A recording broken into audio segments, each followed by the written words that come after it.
Escalation close क्या है? Escalation close एक तरह का कॉन्ट्रैक्ट और एग्रीमेंट है कॉन्ट्रैक्टर और कॉन्ट्रैक्टी के बीच में। एस्केलेशन होता है कि अचानक से जब प्राइजेज़ इंक्रीज़ हो जाते हैं या डिक्रीज़ हो जाते हैं।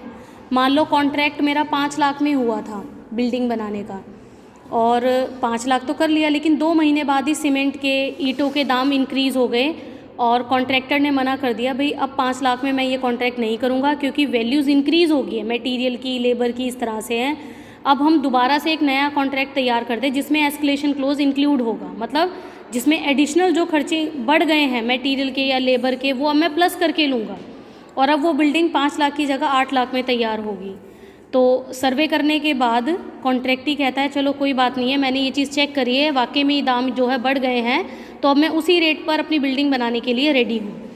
तो एस्केलेशन क्लोज में जब मटेरियल और लेबर की वैल्यूज़ प्राइजेज़ इंक्रीज़ हो जाते हैं तो उसे एस्केलेशन क्लोज कहते हैं, और उसी के बेस पर वो कॉन्ट्रैक्ट और एग्रीमेंट तैयार हो जाता है।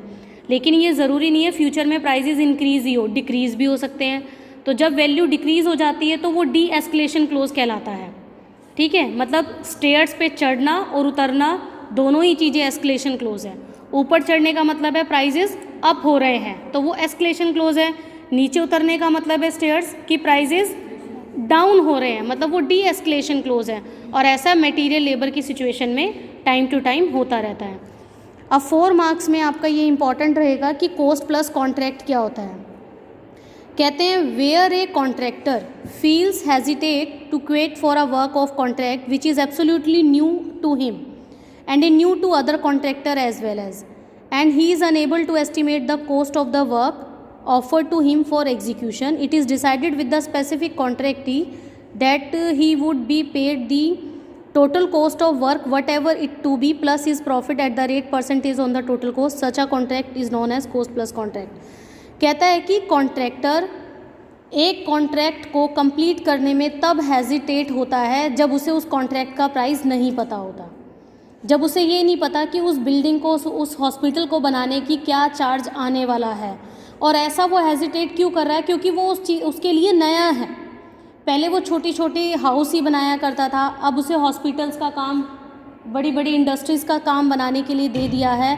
तो उसे ही नहीं, फर्दर दूसरे जो कॉन्ट्रैक्टर होते हैं उनको भी वो चीज़ मालूम नहीं होती, तो वो एक एस्टिमेशन बेस पर उसको तैयार करते हैं। तो फिर वो क्या करते हैं, अंदाजे से एक टोटल कॉस्ट रख लेते हैं, उसमें अपना प्रॉफिट ऐड कर देते हैं। फिर प्रॉफिट ऐड होने के बाद जो वैल्यू निकल कर आती है उसे कॉस्ट प्लस प्रॉफिट कहते हैं। ठीक है, जैसे मान लो कि मैंने किसी को पैसे दिए 5 लाख रुपए और मैंने कहा भाई मैं ये आपको 5% पे दे रहा हूँ, लेकिन दूसरा ही इसको मार्केट प्राइस के हिसाब से 10% पर दे रहा है। ऐसे 5 और 10 में क्यों डिफरेंस है? क्योंकि वो जो 10% दे रहा है उसे मार्केट के रेट का मालूम है कि अप भी हो सकता है, डाउन भी हो सकता है, तो उसने 10% रख दिया, क्योंकि कम वाले में भी वो कमा रहा है, ज़्यादा वाले में तो वो कमा ही रहा है। और जिसने 5% रखा इसका मतलब है उसे मार्केट की नॉलेज नहीं है, उसने उस हिसाब से अपना रेट नहीं कवर करना चाहा।